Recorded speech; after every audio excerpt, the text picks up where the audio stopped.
Hello darlings, how are you? Today I'm going to talk very briefly about how to help you to get a good night's sleep. I'll give you a couple of tips and I'll tell you all about it on the other side.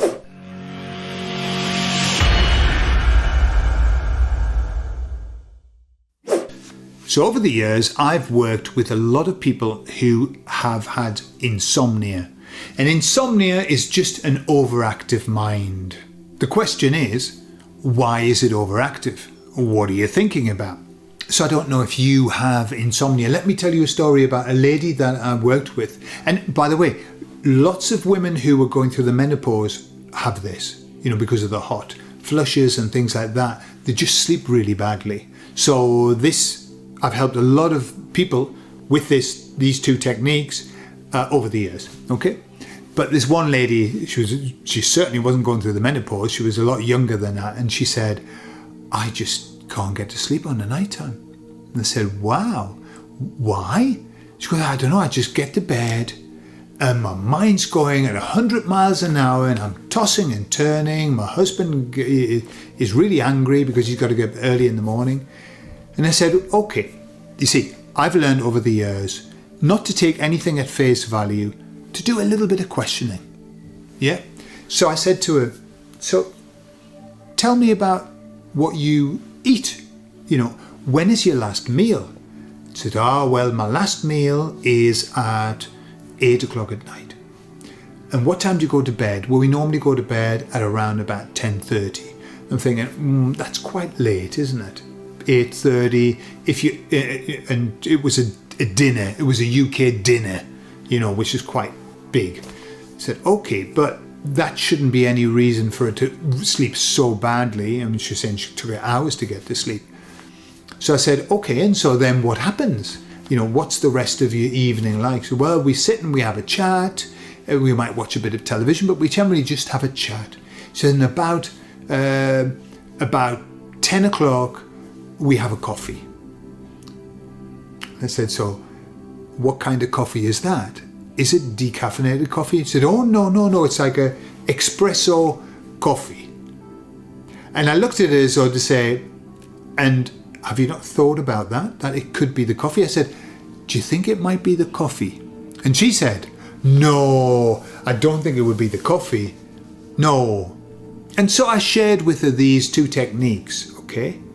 But which worked, which helped, but didn't get rid of the insomnia until she stopped having a coffee at 10 o'clock at night. And then she said, I'm sleeping really well. So, look at your life. This is just a quick way of doing it, but it isn't a cure-all.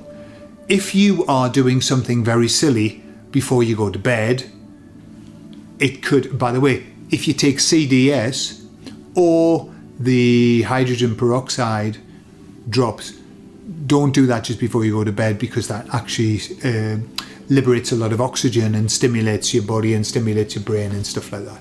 Okay, so these are the techniques. The first technique is this.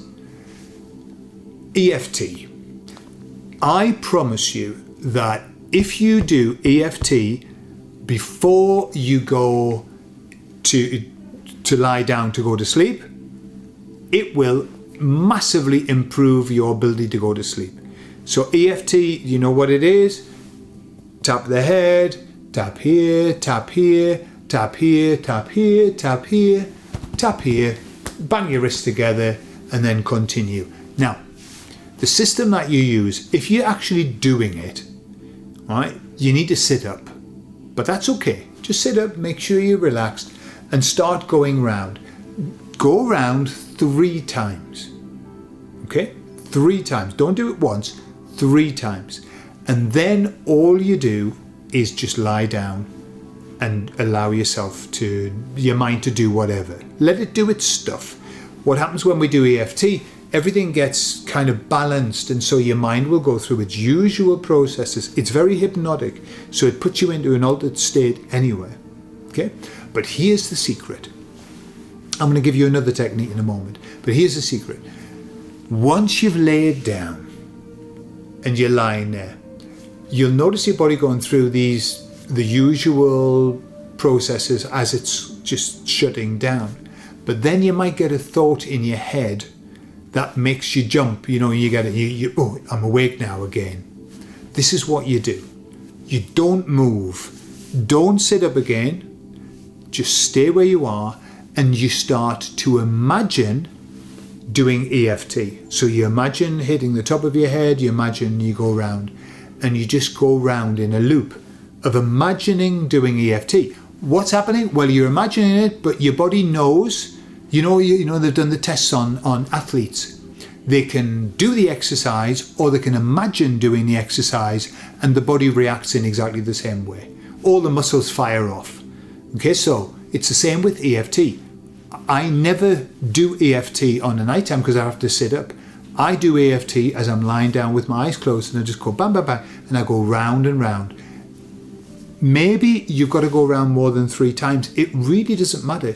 It's like counting sheep, but it's much better. Just go round and imagine tapping on those. It doesn't matter if you get it mixed up, and you might start going in and out, but every time that you come back, just run round, okay? That's a system.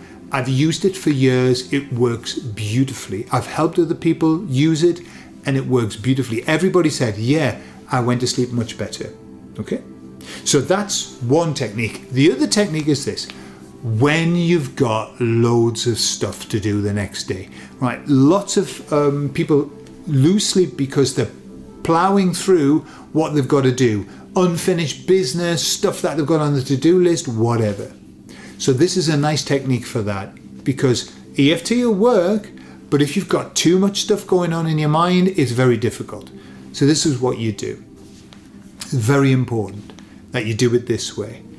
So what you do is you've got all of these things going on in your mind, and you imagine just next to the bed a box that's open, a chest, and you start putting the stuff in the chest, all the things that you've got to do. I do it now because I've done it for so long. I just put everything in. Right, everything that's in my mind I put in the box.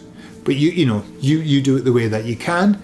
Everything that was rolling around your mind, you put in the box. And then you close the box, and you can lock the box.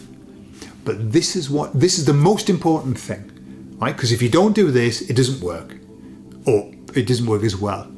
You say, I promise that tomorrow I will deal with those things, but for the moment, I want them to stay there. So what you've done is you've told your mind you're going to deal with them. All your mind's trying to do is say, remember, you've got these things to do. You've got to do them. Of course, you're in bed. You're not going to do them then. So it's a mess trying to work out what you're going to do. So you put them in the box, and you promise that the next day you're going to deal with them. Make sure you do deal with them, or at least do something toward dealing with them. And they'll stay in the box. And when we do this, when I do it, put them in the box, and I think, okay, now. And then I'll go back and I'll start doing the EFT again, just running around in my imagination. What happens, what I find, is the stuff that you put in the box is being worked on by your mind during the night. And quite often, I will wake up, go for a wee, and as I'm having a wee, I have inspiration on how to deal with one of those things. Just goes boom. So although you put it in the box, you're not just ignoring it, but you're taking it out of your mind. It's a metaphor, but it works very well. Okay? So they're the two things. By the way, you don't have to manually open the box the next day. It automatically is there. Yeah? So you don't have to worry about that bit, but putting it in and locking the box, that works. So there you are. There are a couple of techniques. Try them out. If you do have insomnia issues, try them out and give me some feedback as well on how much they've helped you, if anything's changed for you, etc. Yeah, and if you've got any questions, please put them in the comments. I love you all, and I'll speak to you all later. Bye-bye.